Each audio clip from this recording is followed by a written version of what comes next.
Good morning, everyone. It is the 5th of November, and you are here for a TNT Google Slides session. For those of you that don't know me, the name is Bond, Virginia Bond, and we are going to learn about some tips and tricks for Google Slides. So I'm just going to move this right out of the way. That's just me. You don't really need to see me. And my slide I didn't use a slide today. I used a doc. I just think the doc's a little easier for this kind of session. Let me close everything else to the right, and then we're going to build from there. So when we talk about Google Slides, I always like to remind people that the use for Google Slide, the use for a presentation of any kind, slides or PowerPoint or even Prezi, is really visual in nature. It is not to read it. So we have seen a lot of people using slides for more of a text feature. Remember, that's what Docs is for. So that's why I'm kind of using this right now as I'm using a doc for the notes section. And what I'm going to do is I'm going to build a new slide. So I'm also going to put that trick right here, the slides.new. So everybody knows how. I'm going to go up to a new tab.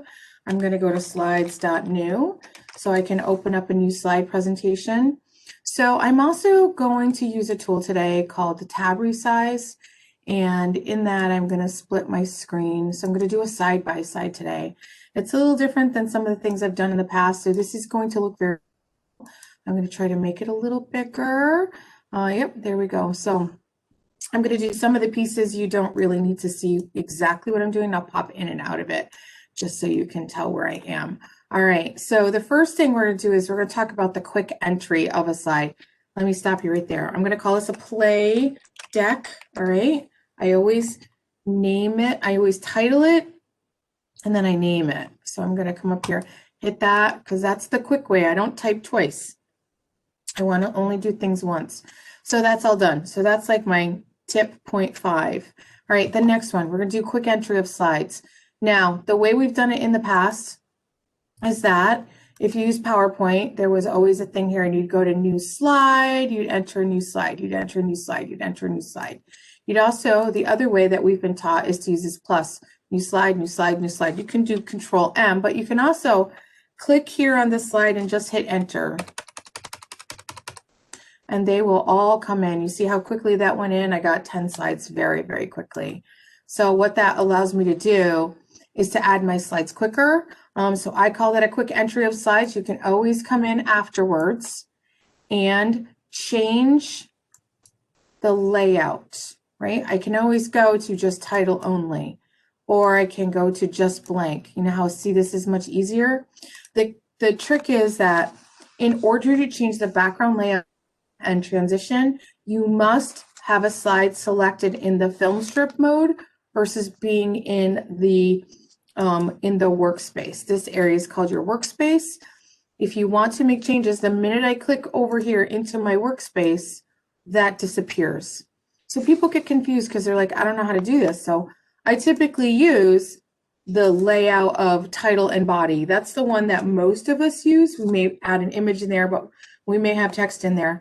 Sometimes I start with a blank slate, and I just do those. So just know that you can always change those layouts pretty easily, even once the slide is in. You don't have to add a new slide into the mix. All right, next one. So let's put something in this. I'm going to do just a little bit of workaround so you can see. This one's going to come up in a few minutes, but one of the things I like to teach people is to make sure you are using that insert tool. So the insert, why do I want to use that terminology specifically? Because that's terminology that is replicated on all of the other tools. It's really in every tool. It's like a plus sign, an insert. It's intuitive, and this is more about teaching our kids the why and the how, not the where. I don't care if they know where to click. I want them to know why and what they're looking for. Don't tell kids to add a picture. Tell them to insert. And the reason why is because that terminology is very specific. It's used across the entire Google platform, and it's used across the entire Office platform and the Office 365 platform. We need to really start thinking globally. And when we give our students those tools, like that terminology, that vocabulary, that verbiage that's attached to online platforms, their life gets easier because they start to make the connections. There is no reason why any student or any adult of ours can't be transitioning back and forth between Office and Google without much of a problem. Yes, there are nuances attached to both of them, but we want to make sure that we're creating this bilingualism of our students to be able to walk across these platforms. Let's call it bi-platformism, so that they don't have any issues with using either platform. So I'm going to insert, I'm going to put in an image. I'm actually going to upload one from my desktop. So I have some in here in a folder called Bond, in a folder called Photos, and I am going to add this picture of my granddaughter. Welcome to, that is Miss Amelia. So I'm also going to take that, I'll show you what I just did. I clicked on that title and I just hit backspace because that deletes it. Have to click on something to make a change to it. So I have a picture in, right? So inserting tools is always really important. And I guess my other little trick that I'll teach you is that you can change the size of any photo that you have. You can change the way it looks. So I'm going to always pull your pictures from corner to corner, knowing that this is a visual tool, right? So corner to corner, not fat, not side to side. That makes them tall and skinny like my daughter. Or top to bottom, that makes them short and fat like me. All right, you want to pull corner to corner to keep the perspectives of the picture in. So I'm going to click this down arrow next to the crop tool. So we all know how to use a crop tool, right? So I'm going to just crop it. I get black and I get these black handles around it so that I can actually change a little bit. So let's just do that, right? I'm going to crop that picture just like that. Fantastic. So now I'm going to crop it. I'm going to make it a little larger. So now you can see more Amelia and less grass. She's so cute. But I'm going to use this down arrow right here called the masking the image. And I am just going to change the shape of this image. And I can do this. I can make it any shape I want. And I really thought there was a heart in here. There might not be. Oh, there is right there. So I'm going to do that. So look how cute that is. Isn't that adorable? So you can do that with any image in Google. That's a trick. That's like a high-end trick, but it's also a really fun one to just have in your arsenal. So you can take pictures and you can change the way they look. So let's say I love this slide. So this was kind of a few things in here. Let's say I want to make a copy of this slide. So I could copy the text and I could move it around, or I could duplicate the slides, right? Duplicating the slides is this. I go right click on the slide on the left side, and I duplicate it and I have multiples. Now, why is this important? If I'm going to, this is a skill that your students need to know how to do, because you can give them a template on slide 2 and have them duplicate the page, and then they can fill in their own information. So this is great for doing journaling. It's great for doing daily entries, making hyperdocs. This is the concept of getting one slide the way you want it and moving it on. I use this when I build my Bitmoji slides, because I'll make one and then I'll duplicate it and I'll push it out to my others. So that's a simple way to do that without having to reinvent the wheel. All right, fantastic. Next one, using the Explore tool. So using the Explore tool, where does the Explore tool sit? The Explore what? Explore tool sits down here in the bottom right-hand corner. In most cases, it's gray, but you'll notice here it's yellow. So when I click on it, it will expand my sidebar out and it will give me options, right? So I'm going to close that for a minute.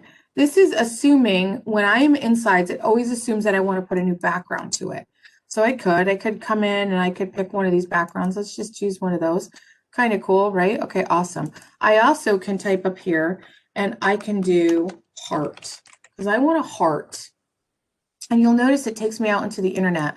Now I've done this before on docs. So I'm going to grab this one right here. I want this little heart, right? And I'm going to just, there it goes. It comes in just like that. See how easy it is?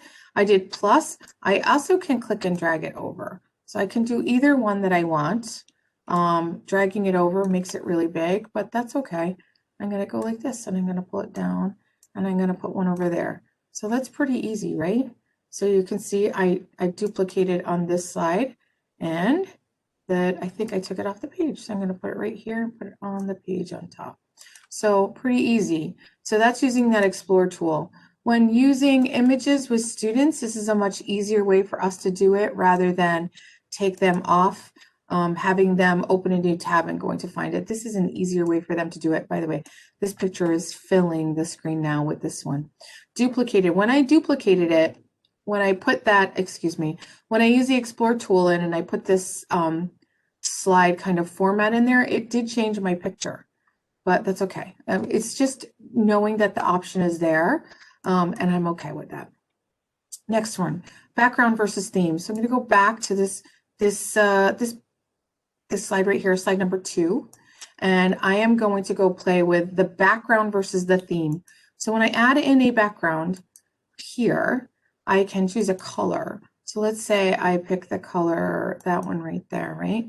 And you can see it only adds to one slide, added to one, because I'm adding a background to one page. Okay, done, right? That makes sense. Now, if I come up here and I go to theme, I can change the theme of the entire deck. So watch. You'll see that that background stayed on that page. Backgrounds will ride on one page. Themes will override entire things. So let me undo that and go back one more step. Can I make a background a theme? Well, yes, I can. So I can come in here into color, right? And I think I chose that one, right? I can add it to my theme and you'll notice all my pages are going to change.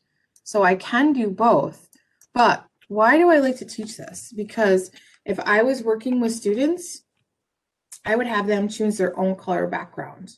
So background is a really nice way for students to individualize their own slides when they're working on it, especially if they're working in a collaborative, deck, but doing their own independent work.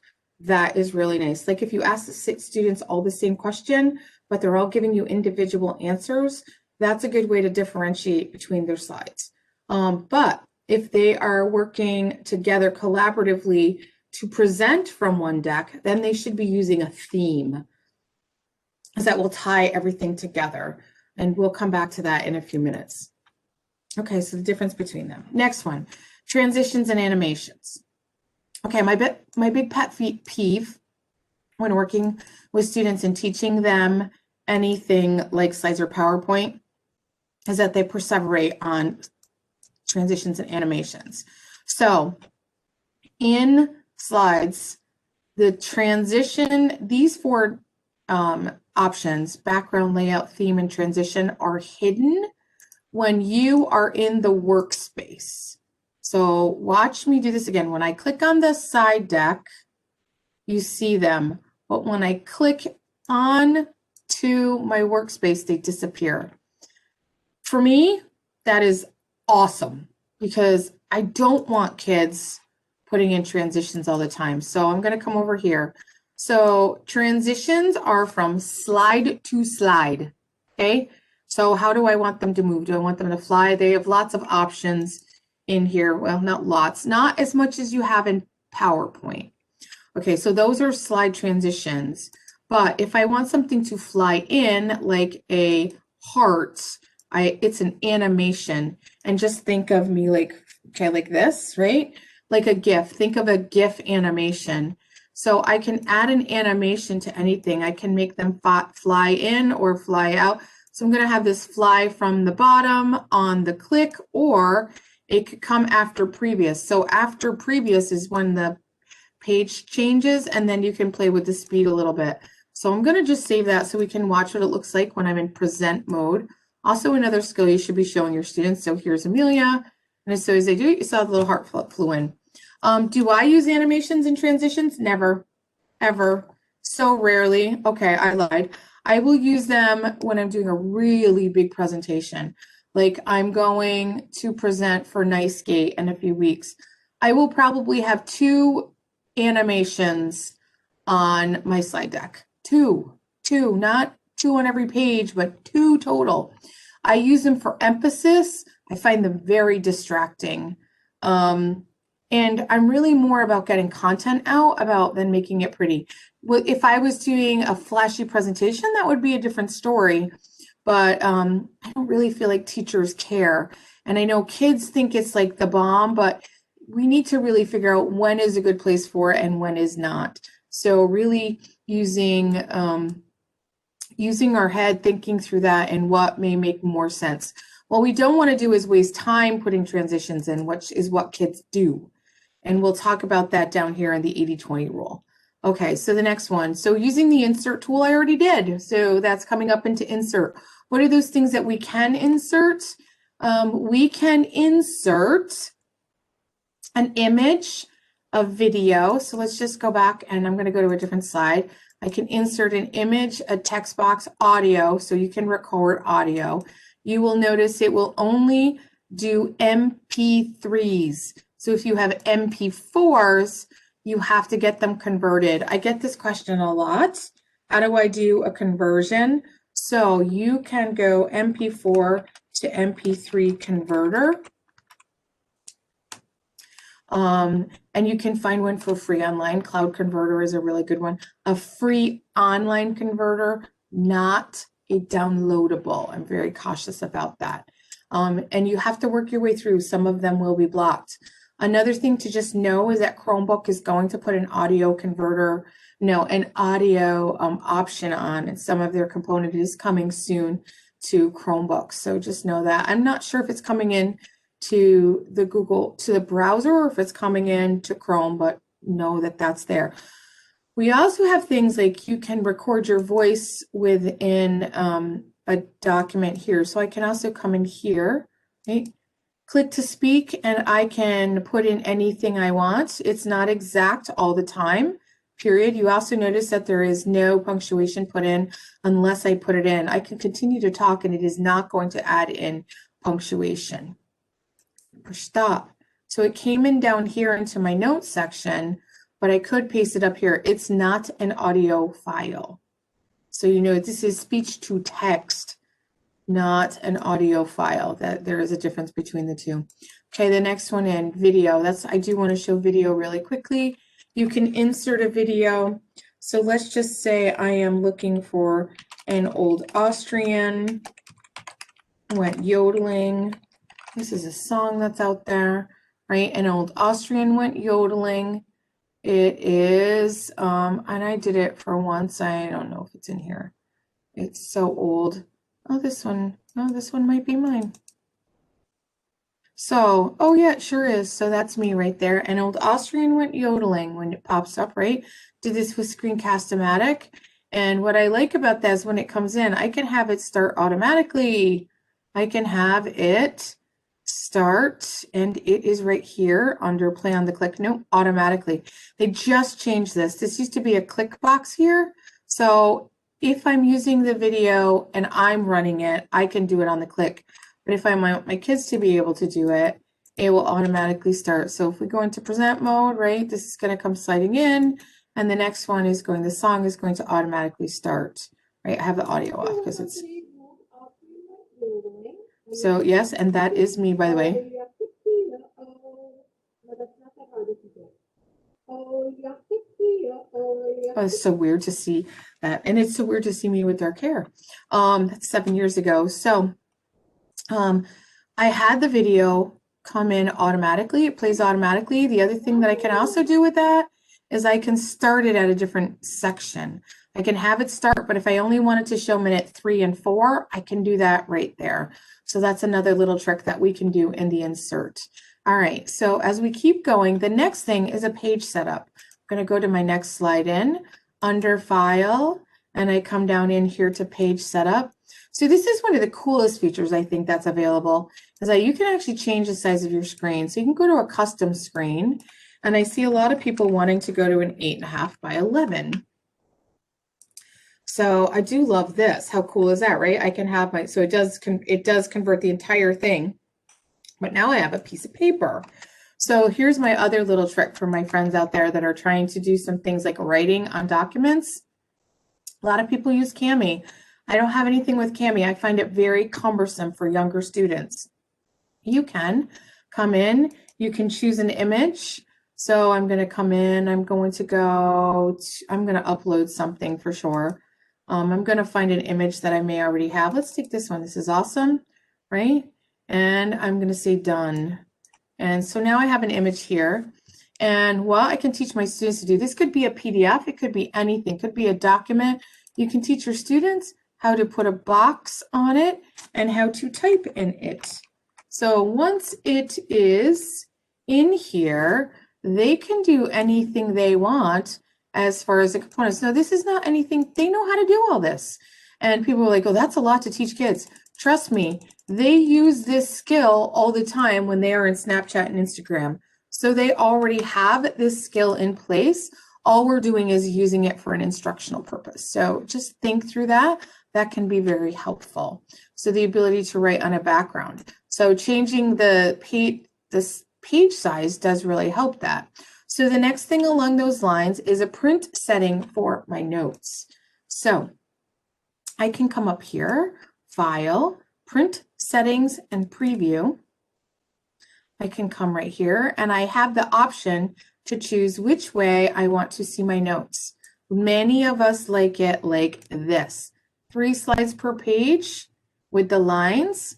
It's weird, isn't it? That it always comes out landscape. You can turn it into portrait. When you turn it into portrait, it looks like that. So then you get your slides on the page with your notes next to it. Many of us have had those in the past. That is always an option for us to have. I use that when I am, when I go to somewhere or they give me the slide deck ahead, I will usually print that so I can take notes. I don't take notes online. I know it's really weird, but I still am a handwriter. I still really like to do that. It just helps me remember things better. So that's me, pretty old school. Creating templates. So if I was going to create templates, why would I even do that? So I could create a slide deck exactly the way I wanted it to be. And what I'm going to do here is I'm actually going to go out to my Drive, and I'm going to show you an example of one of these. So I'm going to come out into Drive. I'm going to just come up and do a really quick search for a presentation right here. And I'm going to have it search anywhere. They're all mine. Well, I didn't pick all mine, but hopefully they will be. I was like, whoa, what's going on here?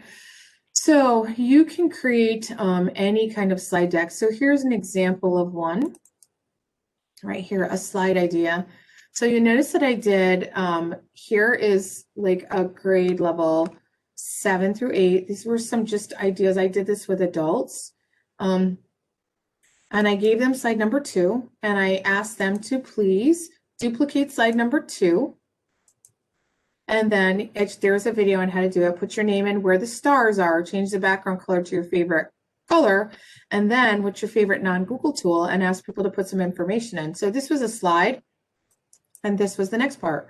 So when I did this training, I did it for a pretty large group, but I made this as a template basically. And what I did to make copies is I make a copy like this of the entire presentation. I just rename it when I'm in here. Right? So it's in this folder right here, but I may want to put it to a different place. I can always move it into a different location, right? So I'm going to take it out of there, take it out of my classroom. I'm going to go put it in this folder. I'm going to put it in 84 because it's the one I'm in right now. Why do I do this? Because number one, I get it right where I want, right? So this is template 1. So as I'm building a template, I'm getting it built exactly the way I want it. Then I make my copy, then I make another copy.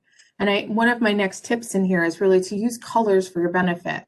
So if I was working with 4 different templates that I wanted the students to work in, each one of them on the first slide would have a different color. Because when I share it with my students, one's going to be red, one's going to be green, one's going to be blue, one's going to be purple. I don't care what color it is. I'm going to ask them to not change that slide background. Because what that's going to let me do is it's going to let me see who's in it. And when I have all 4 of those open, they're not all white, and I can see which one I'm working in. It's going to make it much easier. Now, if I was working in a pretty large class, you know, I like 5 to 6 people in a slide presentation at a time. You can go up to 10. I think 5 is very manageable. If you have classes at 30, that's 6 slide templates, not hard to take care of, not hard to manage. So just keep that in mind as you're kind of working your way through. You know, if you have 14 kids, you could do 7 and 7, or you could do, you know, 2 10s and 2 3, 1 3, or 1 4. However you want to do that, divide it up in a way that made more sense to you. But I like the number 5 when I'm working in templates because it keeps kids pretty manageable and allows them to kind of work independently and not override each other. Okay, so page setup, print settings, creating templates, file downloads. Okay, so I'm going to go back into this session. I'm going to just set this back a little bit. I'm going to come back into my page setup, and I'm just going to go back to widescreen just so it looks a little better. All right, so now I'm going to come back up. I'm going to say I absolutely love this little slide right here, and I want to save it, and I want to save it as a JPEG. I want to save it so I can send it to somebody, right? So I can go up into File, come into Download, and I have options. So I can download it as a PowerPoint. As soon as you download any kind of Google tool, it goes into the Microsoft options. So that's not anything magic, but I can do this. I can download as a JPEG. And it's going to download the slide I'm on. So I'm just going to call it Amelia slide, Amelia swing. And it comes right here. And what I get is I get a copy of this as a JPEG so that I can save it. So what's our real life use of this? Sometimes you want to make something for your students that they can use, but you don't want them to edit it. Or you need to send something to somebody like a screenshot, or you take a screenshot of something and you need to save it. This is a really good way to do it. So for example, I'm going to hit print screen on my laptop, and then I'm just going to paste it here. And so I'm going to paste it right here. It's going to show all three of my screens. Boom, boom, boom. You can see 1, 2, 3, right? You can see the screens I'm working on. So a print screen or a screenshot on a Chromebook. So I'm going to come back like this. I'm going to crop that down, do this, and go right here. And then I can make it large. And now I have a whole screenshot of what I'm on. So understanding how that works, I can then write on top of this and save it as a JPEG and push it to someone. It's just a really great way to kind of create graphics. Thinking about infographics, if you go to the page setup and you set it up in a vertical fashion, so 8.5 by 11, your students can create infographics without having an infographic maker. So just remember, this is a visual tool. So, and Slides is going to work better with any kind of images you may have, because number one, you can put in backgrounds, and number two, you can layer images on top of each other. That's what this is. This is just a picture, right? It's a picture and a background and some images, and I continually have the ability to stack them up on top of each other. So it's a great way to teach that design factor in. Okay, so I'm going to get rid of that. So that's pretty easy to do. Okay, the next one is mastering the slide. I'm almost done. So when we come in and we look through here, I have to go to View and Master. So I know I've been caught in the muck of going through and having to change the font on every slide. That drives me crazy. When you come in here, you can come into Master, and I can tell it that I want to do this. I want to highlight that. And I want to use a new font. I am going to use Architect's Daughter in bold, and I am going to make it much larger. And then all of these, I do not want to be this. So I'm going to select all, which is a Control A in there. And I'm also going to make them all quicksand, right? But I want them, that's good. I just took them up a little level, but I also want them to be bold. Quicksand is a little hard to see unless it's in bold. I may also move this up a little. All right, so as soon as I do this, I'm going to rename this, right? I'm going to call it Simply Light by Bond, because then it's going to save my theme. Now, I'm going to close this. And what you're going to notice is when I come up here and I start to type, that my border has changed, my title has changed, Architect's Daughter. And I will never, ever again have to go in and change all those unless I change the font. So they all change automatically. That's the first thing. And second of all, you don't have to worry about doing them. And I can preset those. I can work on my whole slide deck and then go make a decision using that master slide available under View. A huge time saver. Really is probably one of my favorite tips or tricks. Okay, so we've already done use colors. So I'm going to give you my last one, which is really my first one, which is the 80-20 rule.